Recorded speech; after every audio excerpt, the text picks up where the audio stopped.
Самое трудное утром — не получать новости, а смотреть на себя в зеркале. Дэниел Купер старался не задерживаться у стеклянной стены спальни, где отражение сливалось с густой синеватой дымкой города за окном. Казалось, его лицо нарисовано на темнеющем небе, утыканном огнями, словно на капризном портрете какого-нибудь успешного, но одинокого правителя. Дэниел знал, большинство считают его чуть ли не властелином судьбы. Сеть международных компаний, именитая фамилия в газетах, сделки столетия, миллионы и миллионы ежедневно переходят из рук в руки, границы превратились для него всего лишь в условности на бумаге. Он владел пентхаусом на вершине самого высокого здания на набережной. Его дворец был утопающим в белых кожаных диванах, стальных лестницах и панорамных стеклянных стенах. Все для одного человека и бесконечного одиночества. Он почти не замечал, как протекал день. Лишь на электронных часах показания сменялись быстрее, чем его мысли. Все было заранее просчитано. Завтраки, звонки, встречи, перелеты. «Купер, ваш вылет через 30 минут», — произносила ассистентка в наушнике. «Мистер Купер, вас ждут в Лондоне», — писала команда адвокатов. Персональный водитель и аэротакси. Друзья-бизнесмены, вечера в стеклянных холлах с видом на вечерний залив. Все было строго по расписанию. Но с того дня, как ушла его жена, мир Дэниела превратился в тщательную, почти герметичную капсулу. Он позволял себе только делиться своим временем с людьми, которые не требовали от него ничего, кроме решений. Ни чувств, ни слабостей, ни разговоров о потерях. Только 5-летний Алекс, его сын, оказался исключением. Хотя не совсем. Сперва Дэниел пытался быть хорошим отцом. Старался проводить время с Алексом по вечерам, читал книги, строил огромные форт-площадки в гостиной из подушек. Но работа неизменно брала свое. Топ-менеджеры были настойчивее даже родственных уз. Постепенно заботу о сыне стали делить между собой няни, педиатры, психологи, домашние учителя. Дэниел отплачивал за услуги не только деньгами, но и осознанием того, что делает все возможное. «Алекс, ты что хочешь на день рождения?» — спросил он однажды между звонками. Мальчик задумался. «Чтобы ты остался дома», — тихо произнес он, не глядя в лицо отца. Дэниел растерянно улыбнулся, не решаясь пообещать того, чего, как прекрасно знал, не сможет выполнить. Няни менялись. Алекс был тихим, вдумчивым ребенком. Редко капризничал, но все чаще уходил в свой выдуманный мир. Иногда он подолгу стоял у окна, глядя, как за городом вырастают облака, пронзительно белые на фоне серо-голубого горизонта. «Мамочка тоже там живет?» Однажды спросил он у звездной россыпи на вечернем небе. «Да, сынок, она сейчас с нами», — выдавил из себя Дэниел, повернувшись спиной. В такие моменты Дэниел чувствовал себя особенно бессильным. Он привык решать любые проблемы с помощью денег и власти, но горе никогда не поддается финансированию или связи. Вечерами он замирал у фотоальбома, где жена улыбалась ему прежней улыбкой, а Алекс лез обнимать маму. Тогда им обоим было уютно и спокойно. Сейчас уют не удавалось купить ни за какие деньги. Работа стала его броней. Экстренные переговоры в Нью-Йорке, инвестиции в Сингапуре, сделки везде, только не дома. Порой за сутки он пересаживался с одного частного самолета на другой, спал в гостиничных номерах, снятых на 2 ночи вперед. Не потому, что так хотел, но потому, что не умел по-другому. «Мистер Купер, мы ждем вашего решения», — напоминал голос по видеосвязи. «Алекс спит?» Иногда находил силы спросить он, просматривая отчеты. Няня отвечала быстро и корректно. «Все хорошо, мистер Купер. Алекс поужинал, сделал уроки, сейчас слушает сказку перед сном». Он поднимал взгляд на вечерний залив, в котором отсвечивали огни города, и вновь возвращался к документам. Иногда Дэниел задавался вопросом, Ради чего все это, если по-настоящему разделить успехи и грусть не с кем? Но работа не прощала подобных размышлений. Они лишь мешали, отвлекали от главного процесса — бесконечного движения вперед. И все бы продолжалось так же, если бы судьба не вмешалась.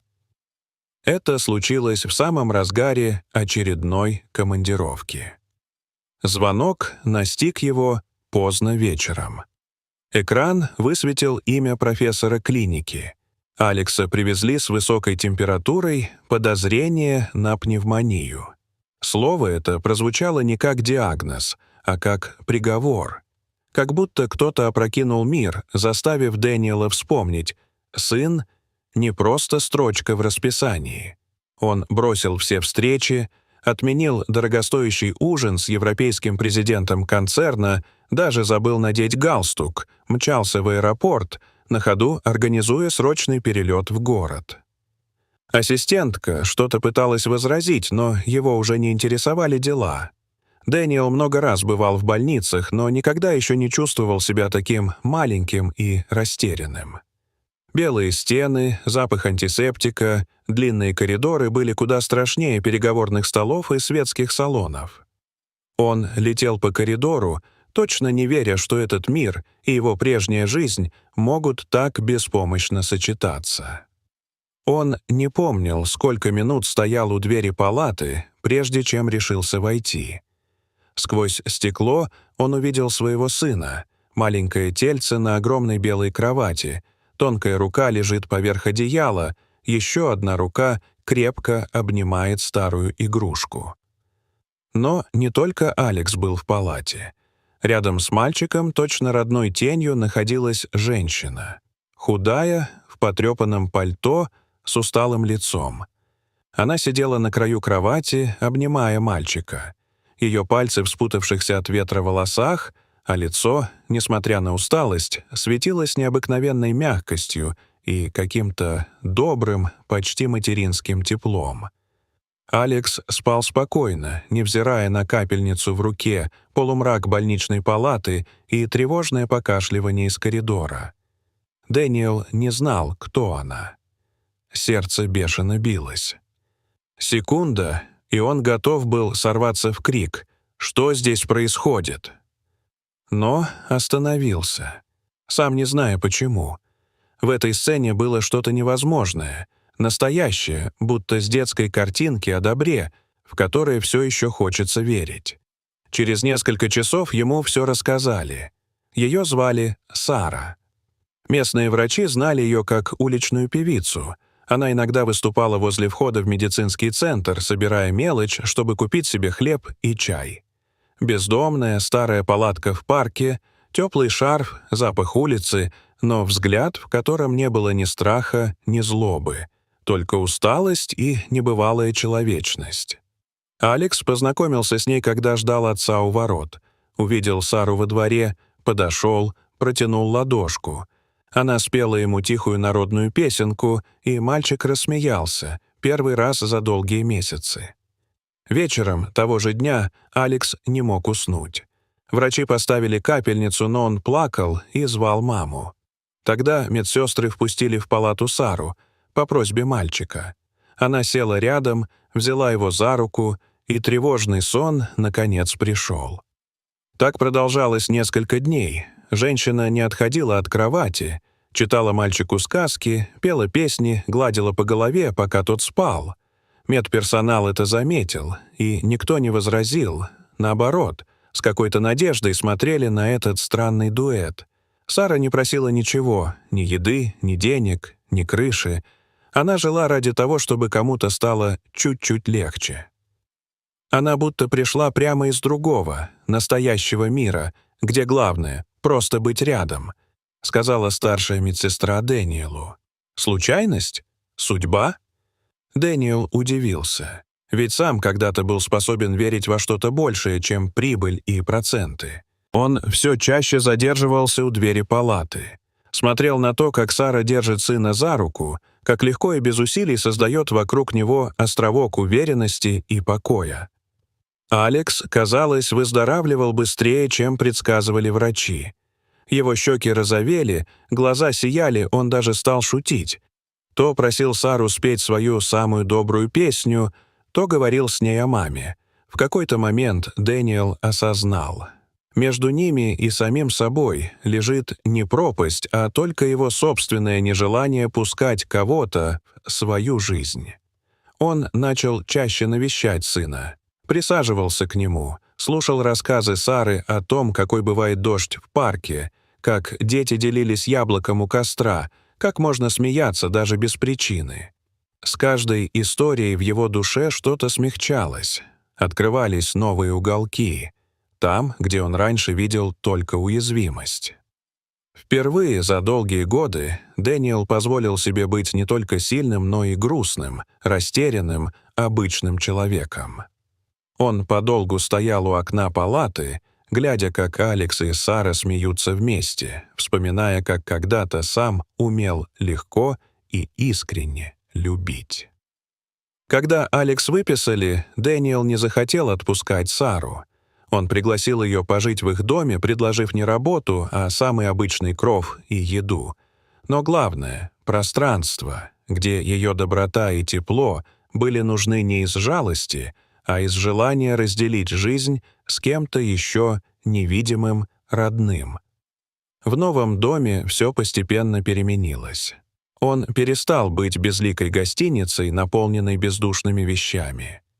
Здесь появились запах свежеиспеченных булочек, вечерние сказки, музыка, звонкий смех сына. Алекс был счастлив, и это было главным доказательством, что все сделано правильно. Дэниел с удивлением обнаруживал, насколько мало для настоящей близости нужно вещей. Только открытое сердце, терпение, ласковое слово, и все вокруг наполняется смыслом. Сара не стала ни прислугой, ни бесплатной няней. Она стала частью семьи, той самой ниточкой, что связывает несхожих людей. Иногда Дэниел наблюдал за тем, как она читала мальчику перед сном, как заплетала ему волосы, как умело вязала теплую шапку, словно бы сама была родной бабушкой или мамой.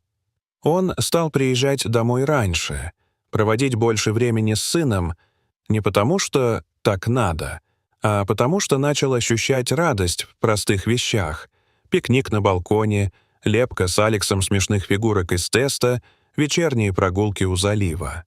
Он вновь учился жизни, которой давно не знал, в любви, доверии, честности, иногда даже в слезах. Словно броня его жизни дала трещину, и через нее пробился мягкий, живой свет. Однажды, накануне Нового года, Алекс спросил отца: «Папа, а почему к нам Сара пришла?» Дэниел задумался. Хотел сказать что-то умное, но потом понял: нет простых объяснений для счастья. «Потому что иногда нам нужен кто-то, кто просто остается рядом», — тихо ответил он. «Даже если не просит ничего взамен». Сара улыбнулась, подставив ладонь к пламени свечи. Она не задавала лишних вопросов. Жила рядом, скромно, деликатно, не вмешивалась в их прежнее горе, но смело принимала новое. Дэниел вдруг ясно увидел, каким пустым был его дом до встречи с этой женщиной. Каким одиноким был сам, несмотря на деньги, успех и власть. Ему стало легче дышать. Со временем Дэниел не только изменился сам, но и сумел изменить пространство вокруг себя. Он стал чаще приглашать в дом тех, кто нуждался в поддержке. Детей из приюта, одиноких старичков со соседней улицы, друзей Алекса. Они устраивали чаепития, раздавали лишние игрушки, вместе гуляли у берега. Алекс стал смелее, радостнее, Дэниел живее, ближе, честнее. Сара, казалось, с каждым днем становилась моложе. Она больше не боялась людей или будущего. Рядом с этими двумя, которых жизнь так неожиданно соединила с ее судьбой, она нашла не только дом, но и свою новую семью. Порой, по вечерам, когда все утихало, Дэниел подходил к окну. Там, внизу, залив сиял огнями. Но теперь он чувствовал, что дом у него не на вершине стеклянного небоскреба, а внутри, в сердце, где-то между смешным смехом сына, мягким словом Сары и своим новым умением быть просто рядом. Он понял простую вещь. Счастье не может быть расписано по деловому календарю, а любовь не измеряется количеством подарков или совместных фото.